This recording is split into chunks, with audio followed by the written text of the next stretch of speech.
అంతర్గత ప్రశాంతతను సాధించటం కోసం మనసును సరిగ్గా క్రమబద్ధం చేయటం అవసరం.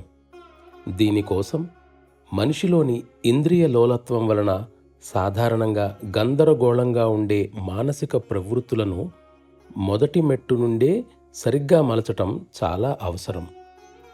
నిజానికి ఈ ప్రయోజనం కోసం చేసే ప్రతి సాధనా పద్ధతి యొక్క ప్రధాన లక్ష్యం ఇదే అయి ఉండాలి.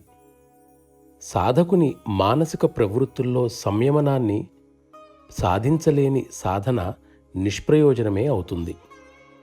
మూల స్థితిలో స్వచ్ఛంగానూ క్రమబద్ధంగానూ ఉన్న మనసు ప్రస్తుతం ఇంద్రియ ప్రభావం వలన పాడైపోయి కలుషితమైపోయింది.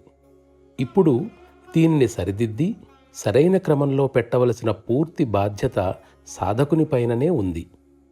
ఇంచుమించు అన్ని సాధనలకు ప్రధానంగా ఉండే లక్ష్యం ఒక్కటే, కానీ దానిని నిర్లక్ష్యం చేయడం జరుగుతోంది.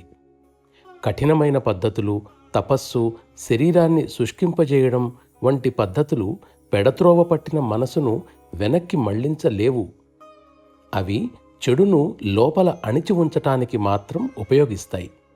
దానిపై ఎప్పుడైనా పొరపాటున ఏమాత్రం నియంత్రణ సన్నగిల్లినప్పుడు ఏ క్షణాన్నైనా ఆ చెడు లక్షణం బయటకు విజృంభిస్తుంది.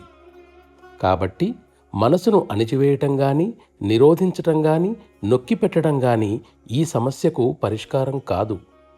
క్రమక్రమంగా మనసును సక్రమంగా మలచుకోవాలి. అప్పుడే మనసు దిశ తప్పిన పోకడల నుండి బయటపడగలదు. ఇదే నిజమైన పరిష్కారం.